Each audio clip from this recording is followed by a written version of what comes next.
In the scorching summer of 1889, along the parched banks of the Colorado River in Arizona Territory, 70-year-old cowboy Ezra Whitman made a choice that would echo through generations. When he discovered a Hopi mother carrying her dying child across the desert on foot, desperately seeking the distant medicine man who could save her son's life, Ezra did something that defied every survival rule of the frontier. Without hesitation, he gave away his only horse, his lifeline in that unforgiving wilderness, knowing it meant he might never make it back to civilization alive. What happened at sunset that same day, when an entire Hopi clan appeared at his remote cabin, would rewrite the meaning of family, sacrifice, and spiritual kinship in ways that territorial law had never imagined possible. Chapter 1. The Desert's Cruel Test. The Arizona Territory sun blazed mercilessly across the Sonoran Desert in July of 1889, transforming the landscape into a furnace that had claimed countless lives throughout the decades of Western expansion. Ezra Whitman squinted against the glaring light as he guided his aging mare, Dusty, along the narrow trail that wound through saguaro cacti and volcanic rock formations toward the Colorado River crossing.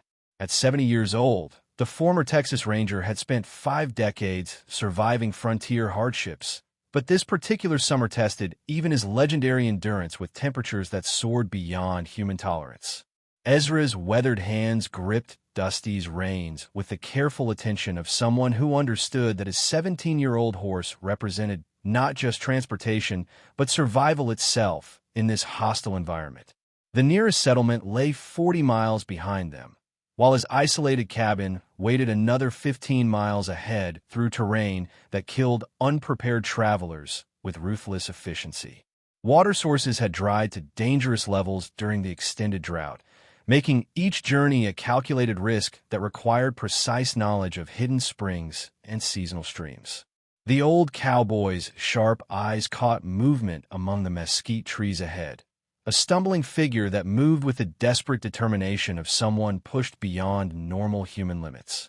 As Ezra urged Dusty forward, the scene that unfolded before him struck his heart with immediate recognition of mortal crisis. A young Hopi woman, her traditional dress torn and dust-covered, struggled through the burning sand while carrying a child whose stillness suggested the nearness of death itself.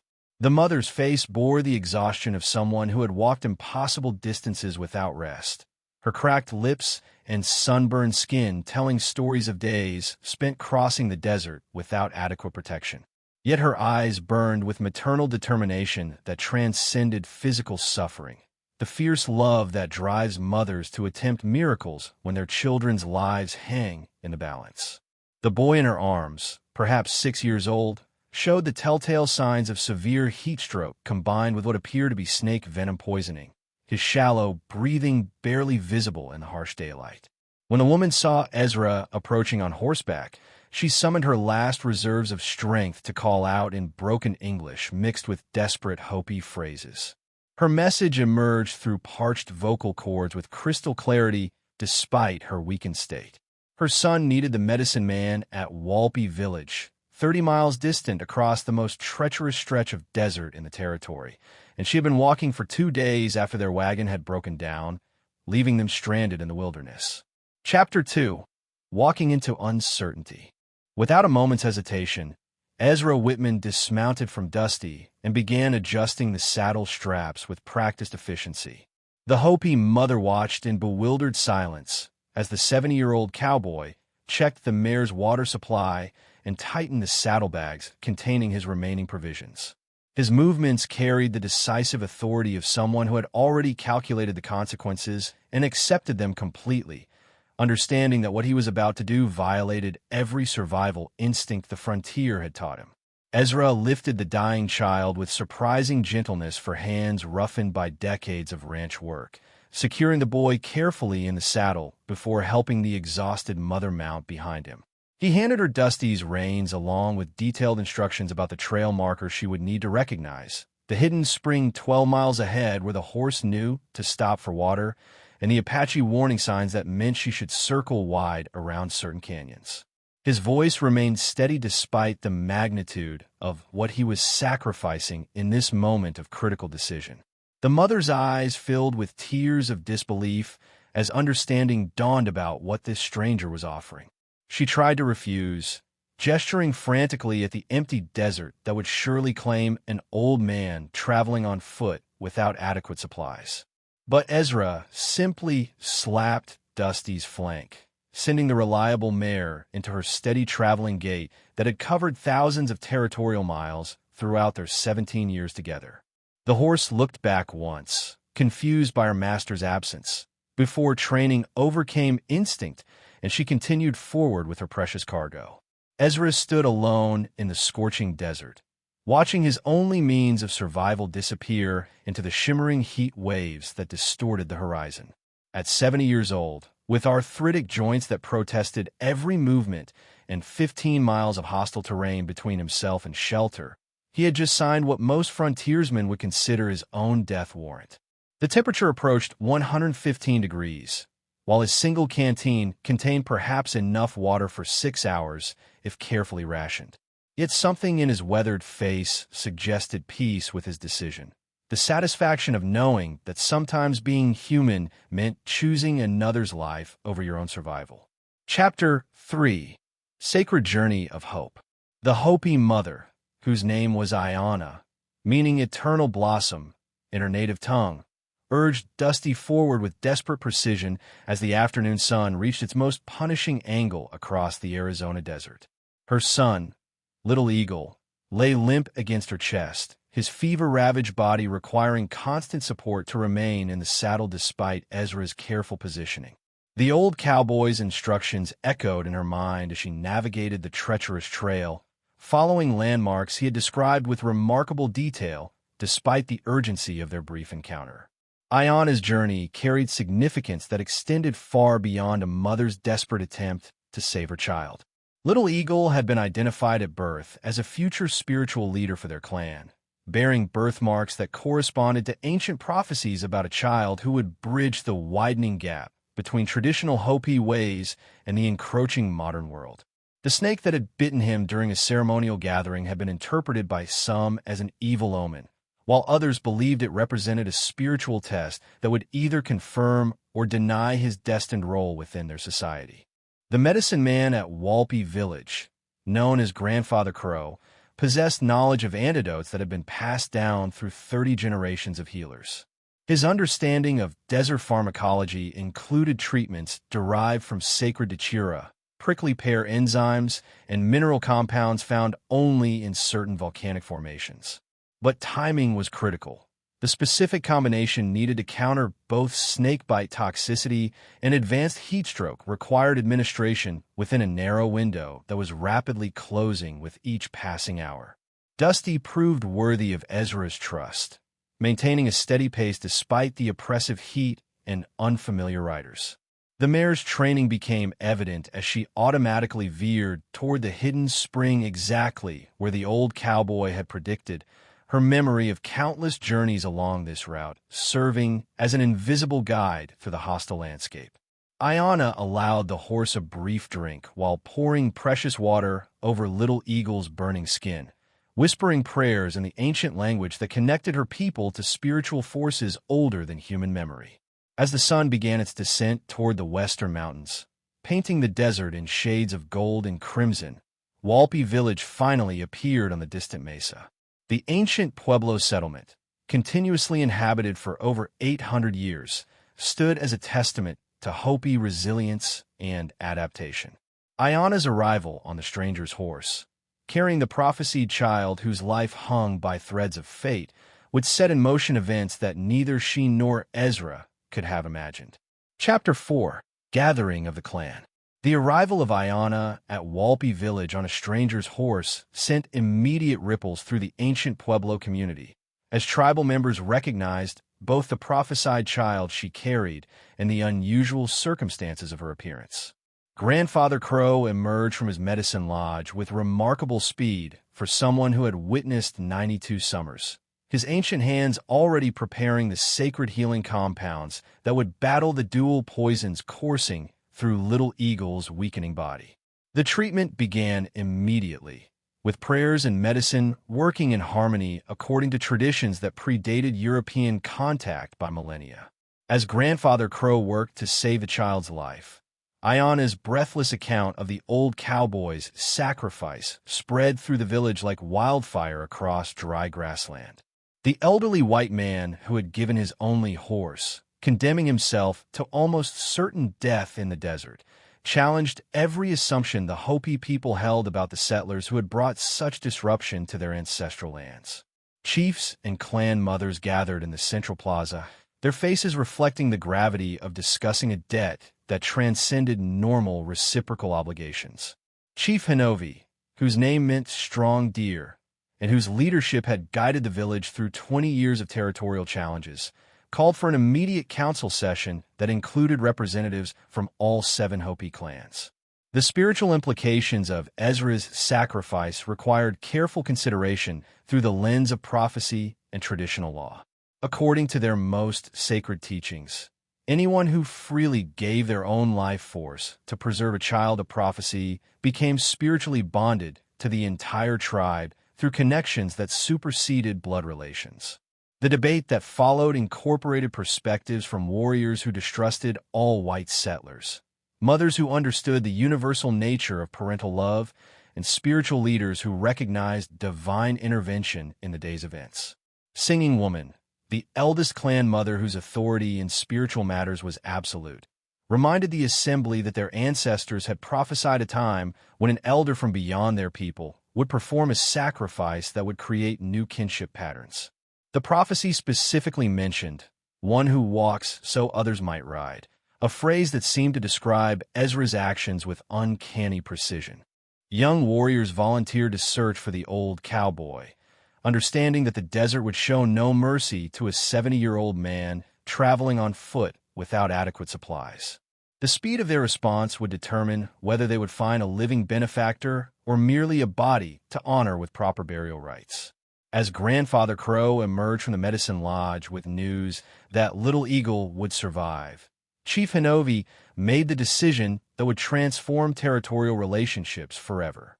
The entire clan would ride out to find Ezra Whitman, and if the spirits preserved his life, they would offer him something no white settler had ever received: full adoption as a father within the Hopi nation.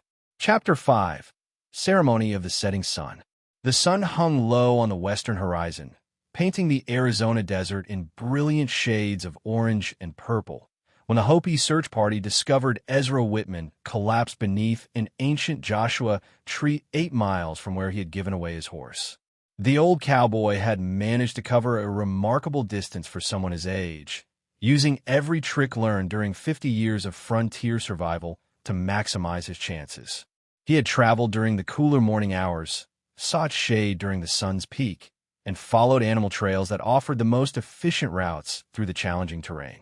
Chief Hinovi dismounted first, approaching the unconscious figure with careful reverence, while Singing Woman prepared the sacred water mixed with healing herbs that would revive the old man's failing body. Ezra's pulse was weak but steady, his weathered skin burned and blistered from exposure, but showing the resilience of someone who had refused to surrender despite impossible odds. As the cool water touched his cracked lips, his eyes fluttered open to reveal not fear, but quiet acceptance of whatever fate the desert had chosen for him. The transformation in Ezra's expression when he recognized his visitors as Hopi rather than hostile Apache raiders spoke volumes about his character. Instead of showing relief at the rescue, his first rasped words asked about the child's condition, demonstrating that his sacrifice had been genuine rather than calculated for potential reward. When Chief Hinovi confirmed that Little Eagle would survive thanks to Ezra's gift of transportation, the old cowboy's face relaxed into peaceful satisfaction that suggested his potential death would have been acceptable if it had saved the boy. What followed exceeded anything Ezra could have imagined as the Hopi warriors carefully lifted him onto a specially prepared litter that would carry him back to Walpi village as an honored guest rather than a rescued stranger. Chief Hinovi explained through careful English, mixed with universal gestures, that the tribe had made a collective decision requiring ceremonial acknowledgement of a sacrifice. The adoption ritual that would follow represented something unprecedented in Hopi history: the formal recognition of a white settler as a spiritual father to their entire clan.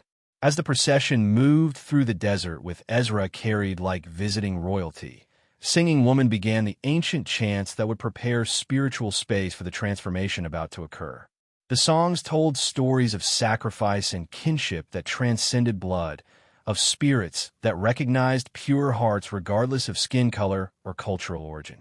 Other clan members had ridden ahead to prepare the ceremonial ground, gathering the sacred items necessary for an adoption ritual that had never before been performed for someone born outside their tribal traditions. The timing held profound significance according to Hopi cosmology, as ceremonies performed at sunset during the summer season created bonds that would extend beyond death into the spirit world. Ezra Whitman, the lonely old cowboy who had expected to die alone in his desert cabin, was about to become patriarch to an entire people through spiritual laws that territorial government could neither understand nor overturn. His single act of selfless sacrifice had triggered ancient protocols that would redefine family in ways that challenged every assumption about racial and cultural boundaries in the American Southwest. Chapter 6: Legacy of the Desert Father. The adoption ceremony commenced as the setting sun painted the sandstone mesas in shades of deep crimson and gold, creating a natural cathedral that seemed designed by ancient spirits for this unprecedented moment. Ezra Whitman, still weak from his desert ordeal, but conscious enough to understand the magnitude of what was happening, sat supported by soft buffalo robes in the ceremonial circle while the entire Hopi clan gathered to witness history being made. Grandfather Crow applied sacred paint to Ezra's weathered forehead, each symbol representing a different aspect of his new identity within their spiritual framework. Chief Hinovi spoke in both Hopi and English, ensuring that Ezra understood every element of the transformation taking place. The adoption wasn't merely symbolic or honorary.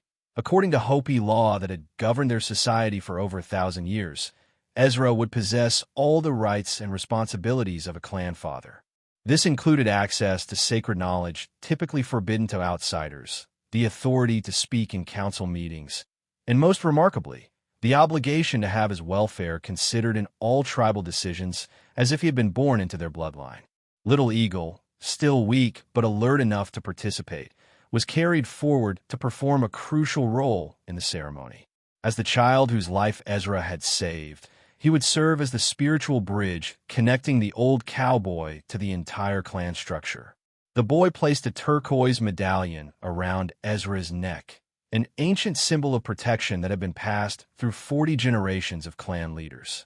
This gesture created reciprocal obligations that would bind their families together across cultural divides that had seemed insurmountable just hours before.